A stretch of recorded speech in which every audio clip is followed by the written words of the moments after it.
Uka Uka is free? No, it cannot be. Evil, great evil has come.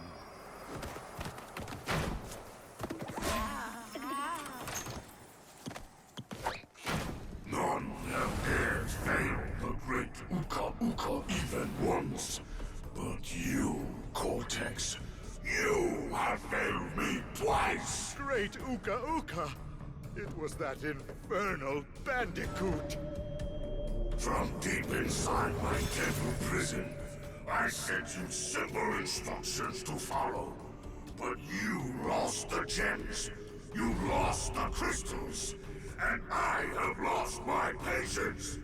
There is now no other power source left on this planet. I know we've had a few unfortunate setbacks. And failed. But since your bumbling has managed to set me free, I am feeling generous. There is still a way to amass the power needed to enslave this miserable planet. And this time, the great Uka Uka will make sure that you do it right.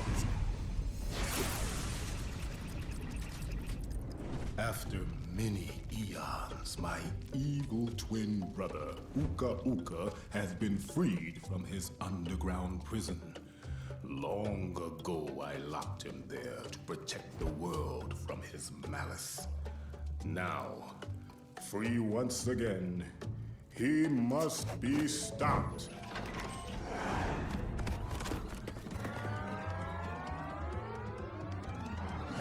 Children, Uka Uka and Cortex plan to use this time-twisting machine to gather crystals that lay scattered across time. I have brought you here to recover the crystals before they do. To open the time portal, simply stand on a button and then jump into the portal. Good luck. Greetings and salutations, and this is Tech Plays here with a new Let's Play, and we are starting Crash Bandicoot 3, or Crash Bandicoot Warped. Actually, no, I have to do it properly. Crash Bandicoot Warped! But yeah, let's get into this. Gotta go silent because time twister message. Crash, crash, crash. Why must you always muck in my mud? Oh, look! I have a mask helping me, too. We will find out which one is more powerful soon enough. I have to say, like, there was, like, coming back to the Insane Trilogy, I noticed it with Crash 2, with, like, a couple Cortex lines. Well, mainly just the intro cutscene Cortex lines. There's a bit of weaker, like, voice acting in this game that I feel like is fixed by Crash 4. Like, I already noticed, like, I noticed from the moment I started playing CTR Nitro Fuel that its voice direction was just kind of terrible. Even though it had an amazing cast and almost every character was casted well. Like, was casted with, like, a very good voice for them. But here, it's, like, a lot more minor. Like, the main game you're gonna find, like, some bad voice acting in when it comes to, like, the Insane Trilogy is gonna be Crash 1. And that's because I feel like in Crash 2 and 3, it seems like Lex Lang is trying to do, like, an in-between of Clancy's original Cortex and his own version of Cortex. And it works. But then in Crash 1, it sounds like he's trying to be a little more gruff, like Brandon O'Brien was as Cortex, which doesn't work as well. So in Crash 1, Cortex sounds really off. In Crash 2, you just kind of have a weird no from Cortex, which sounds weird in Crash 2. In Crash 3, Cortex sounds fantastic through the whole game. He's not the issue. Neither is Tiny or Dingo Dial. They both sound really good. I feel like Lex Lang, Fred Tatasciore, and John DiMaggio do an amazing job as them. Despite the fact I'm not too big on John DiMaggio's Uka Uka in this game, I feel like his Uka Uka would have been better without the filter. The voice direction for it is pretty good, in my opinion. And you might be noticing I'm leaving out 2 villain characters in this game because I do take issue with them a little bit. Entropy and Engine. I am really happy they recasted Entropy in Crash 4. Because I'm sorry, but I never liked Corey Burton as Entropy. And funny enough, Corey Burton's also Engine in this game, but he does way better. In my opinion, he does a way better job in both CTR Nitro Fueled, the Insane Trilogy version of Crash 2 and Crash 4. So his lines in Crash 3 are weird because he literally did a better job doing his lines for Crash 2. In the same game, technically speaking. So, like, it is weird, but I don't know. That might just be me. My only issue with Entropy, to be honest, I feel like his first Time Twister message feels too exaggerated, in a way. That's my only issue with Entropy. I think the rest of his lines are good. I do think Corey Burton's Entropy was just never a good enough sound-alike to the original. And it doesn't have to be a sound-alike, as the Crash 4 Entropy proved. But it is, like, the weakest Entropy, in my opinion, by a long shot. Because both the original Entropy, voiced by Michael Ensign, and the one in Crash 4 do an amazing job as the character. So Corey Burton's just like... I feel like Corey Burton, right? What's a good Crash character to compare him to? He's the Brendan O'Brien of Dr. Like, he's the Dr. Cortex Brendan O'Brien of Entropy. I used to think that about Engine too. I used to think his engine was terrible until Crash 4 came around and showed me he could really do a good job. He's still probably my least favorite engine because I do prefer Quentin Flynn and Brendan O'Brien's engines way more than Corey Burton. But he's still a pretty good engine in Crash 4. And his engine in Crash 2 is in the Insane Trilogy is also pretty good. His Time Twister messages are just so weirdly voiced for some reason. It's like he was trying to... It feels like the voice actor was trying too hard to sound sinister and then failed miserably at it. That's what it felt like. It's especially jarring because his voice lines in Crash 2, as well as like the laughs he has, the laughs and general voice sounds he has in his boss fight later in this game, all sound really goofy, which is the direction Engine's been taken in since Nitro Kart. Engine's been a goofy villain since Nitro Kart. This isn't like a Twin Sanity Onwards thing like it is with the rest of the characters. No, he's been goofy since Nitro Kart. And Embryo's always felt goofy. Embryo's always felt goofy to me. Same with Dingo Dial. I feel like their goofiness was always there. So, like, Fred Tatasciore. If anything, Fred Tatasciore actually brings some sinister sound. Actually, he makes... I know it might sound weird. He makes Dingo Dial sound more sinister than any previous Dingo Dial actor could actually do. I'm probably in the minority when I say that I really love Dwight Schultz Dingo Dial. But mainly because of how bad the accent is, so it makes the character sound funny. But Dingo Dial is like a similar case to Entropy. I like every voice that's voiced the character except for one. I don't like Nolan North's Dingo Dial. And yes, Nolan North has voiced Dingo Dial. If you ever played or seen cutscenes for the DS version of Crash of the Titans, Dingo Dial is in that game, and Nolan North's Dingo Dial is awful. His engine's pretty good. I feel like if they brought him back and put a filter on his engine, he would have been a better engine than Corey Burton, in my honest opinion. I think Quentin Flynn would have been the best case scenario engine, he sounded almost exactly like the original actor who voiced Engine, and the original actor, I'm pretty sure, is retired. But no, they went with Corey Burton. I feel like they did that because Entropy's original VA, Michael Ensign, I think is dead, if I recall. And they were like, we already got Corey voicing for the game. He's voiced Engine before. Let's just make him do that. And he's proven himself with both Crash 2 and the Insane Trilogy and Crash 4. So, he has proven he could do a good Engine. It's just the voice direction for the Insane Trilogy was a little weird. Same with CTR Nitro Fuel.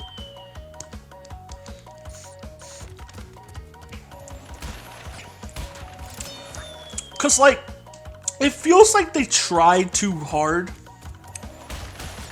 And they've proven in the same, literally the same game, same part of the trilogy, that they could pull off directing a voice actor to sound more sinister with Dingo Dial. So I don't know why Engine, them trying to direct Corey into doing a sinister Engine in Crash 3, fails so badly. I don't know why it does, because they literally proved they can make Dingo Dial sound sinister in the same game. Maybe it's like the strength of the voice actor. Maybe Fred Tatasciore is just better at sinister voices than Corey. Who knows? That's probably the case because Corey's Entropy is goofy as fuck too, so I don't know why. I feel like that's really the issue. They chose like the wrong character to make sound sinister with the voice actor. Because they tried too hard to make Engine sound sinister, but then they also direct Corey to like make his Entropy goofy as hell. But Entropy's supposed to be the serious one, and Engine's supposed to be the insane one. So why is it that Entropy sounds over the top, and then Engine just sounds like he's trying too hard to sound sinister? I don't know, that bugs me a lot. Like, it feels like it's backwards. And yes, I'm dying a lot on purpose here because I keep missing the boxes. Dude, don't question my message. Don't question my methods. I don't know why I didn't cut any of these out, but you just got to deal with it.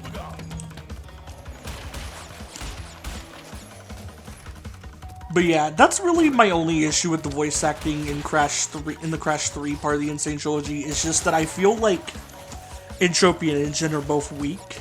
Really weak in this part of the trilogy. In Crash 1, it's just Cortex. And he does a really good job in the intro cutscene. Like, Lex Lang does a really good job in the intro cutscene. He almost sounds like Clancy's Cortex in the intro cutscene. But then when you get to, like, his boss fight near the end of the game, he sounds like he's trying too hard to add gruffness to his voice to sound closer to the original Brendan O'Brien who voiced Cortex in the first game. And I don't like that. I feel like the almost Clancy sounding Cortex he does at the start of Crash 1 would have just worked for the whole trilogy. I don't know why in his boss fight for Crash 1 he sounds so weird. And then he does that weird do, like goofy ass do in Crash 2. Which is so, it feels out of place too, because Crash 2 is probably the strongest voice acting from Lex in this trilogy. Like, he really shows how well he could play Cortex in Crash 2, because Cortex gets angry a lot and all that. Like, we're used to seeing Cortex be goofy, but we don't get to see angry Lex Cortex a lot. We mainly get to see, with Lex's Cortex, we've mainly gotten to see annoyed, sad, and evil. Like, evil laugh, maniacal laugh type Cortex. Oh, hi, Tiny. And bring them to big Colosseum in Rome. Crash! Leave them for Tiny, or Crash get crushed! Okay, back to what I was saying. That is until, like, outside of Crash Twinsanity, obviously. Crash Twinsanity and Crash 4 both do an amazing job at, like, giving Clancy, or not Clancy, giving Lex Lang a lot to do with Cortex. And I feel like both of those games really showcase why he should just stay the character for as long as he can. Like, I get at some point he's going to either retire or pass away or something in the future. Eventually, but I feel like as long as, like, he's voice acting, he should stay Cortex. There's literally no one who could replace Lex Lang as Cortex, in my opinion. With Clancy just did, like, if I recall, it was a combination of, like, people complaining that Clancy's Cortex sounded too menacing, which has always been dumb as fuck to me, because Clancy's Cortex was also amazing. I obviously have a bias for Lex Lane, because Crash Twinsanity was my first Crash game, and that's probably Lex Lane's best or second best performance in the whole series, depending on if you think he was better in Crash 4 or Crash Twinsanity. So, like, it's understandable why I would be, like, biased for Lex Lane as Cortex, but I've always thought Clancy was an amazing Cortex too. So I never thought he sounded too menacing either. Like, the only game he sounded menacing as Cortex in was the original Crash 2, because he was getting mad a lot. Cortex gets mad a lot in Crash 2, which is something both Clancy and Lex Lane, like, nail pretty well in their respective versions. But I feel like it's more the other thing.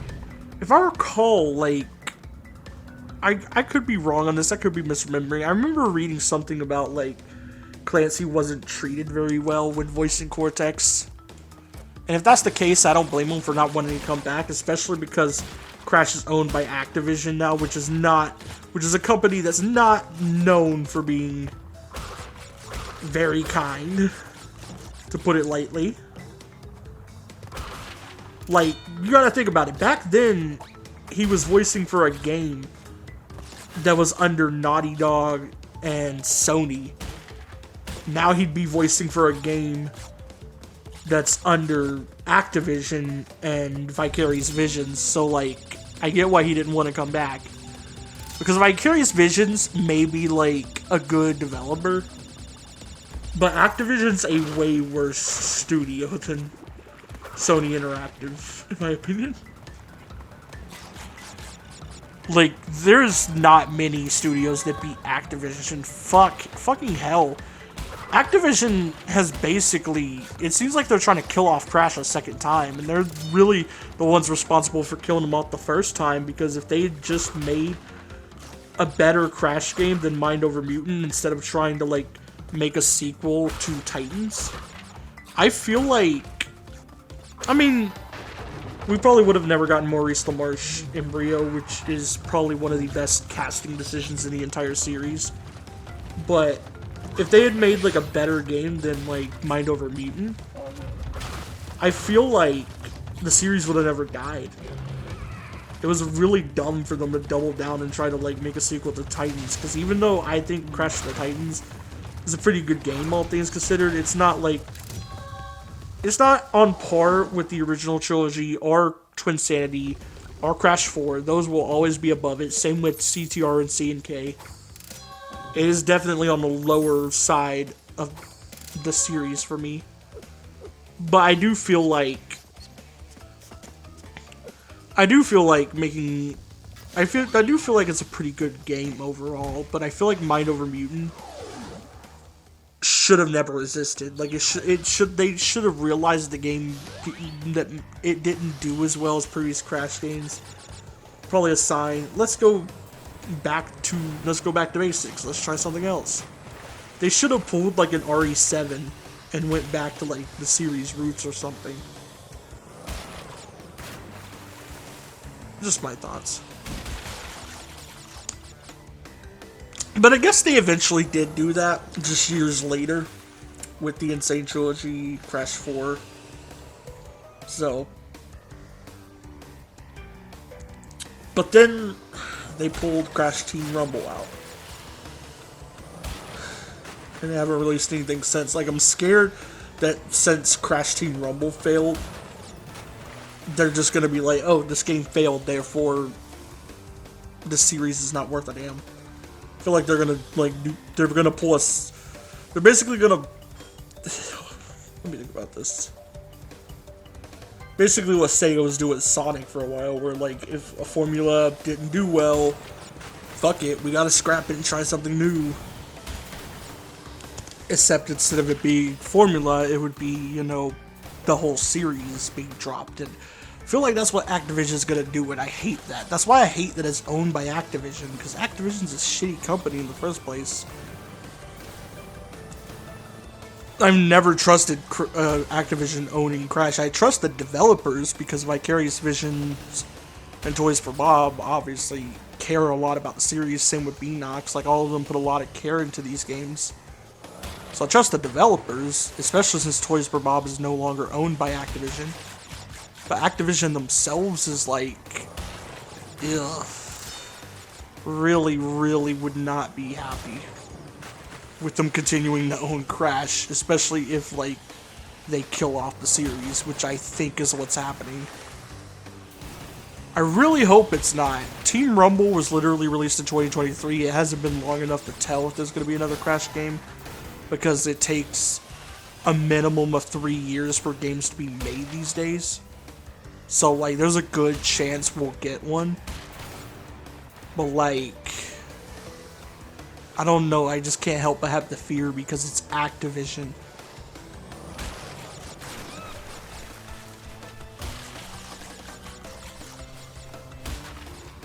Maybe that fear is unwarranted. Maybe, like, I'm worried about nothing. Maybe they see value in the series, and that's why they won't give up the IP or anything like that.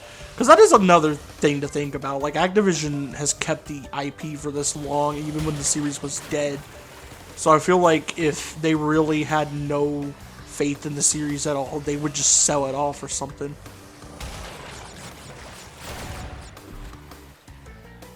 That would just be my guess, though. Like, I couldn't really tell you if that's what they do. Again, it's Activision. I expect the shittiest course of actions from everything.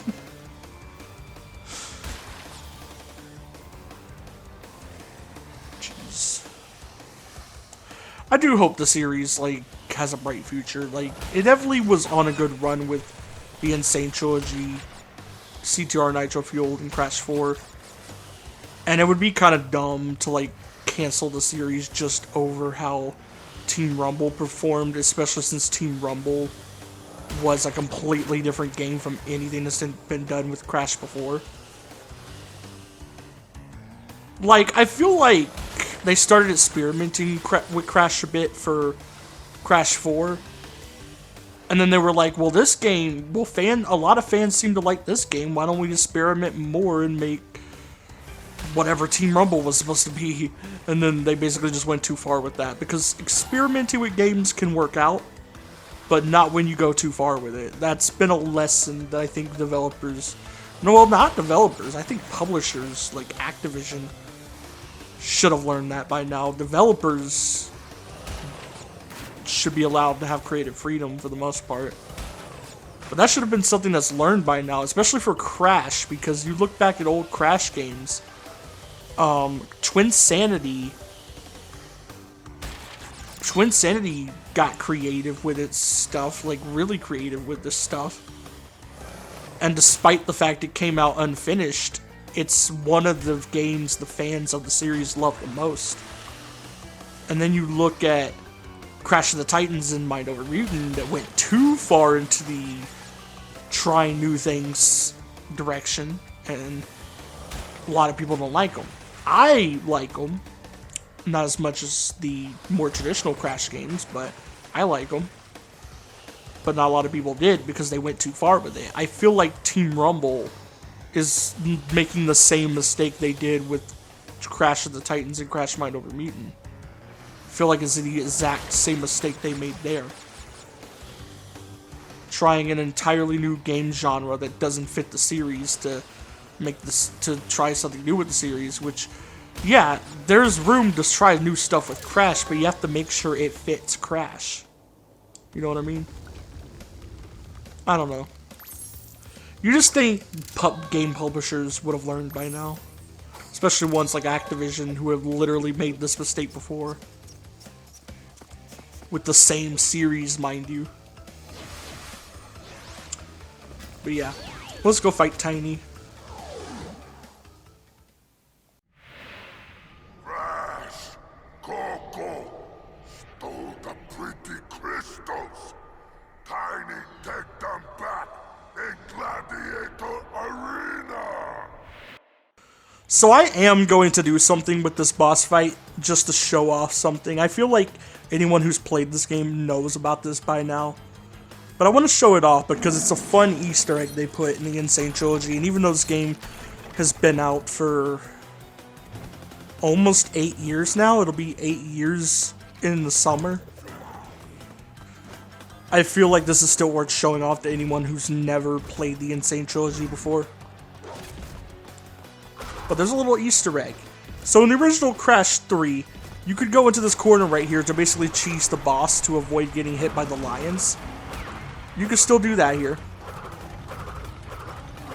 But you get cheese thrown at you. It's a way to cheese the boss, and you get cheese thrown at you. It's really funny. Watch, we're gonna do it again. Because I love this Easter egg. It's super funny. Love it. You just have the audience who's watching the arena fight between Crash and Tiny just throwing cheese at Crash. It's funny. Don't know why I kept messing up talking there, but whatever. Sorry if you hear noise out there. The dog's going crazy. I think that's what's happening. But yeah, he's already done. Tiny is the easiest boss in this game by a long shot. Well done, children. By defeating Tiny, you have unlocked the gate to the next time travel area. Go back to the center of this time twister and save your progress if you wish. From there, you will see that the gate to the second time travel area is now open. And we're going to be ending up the video here, so bye.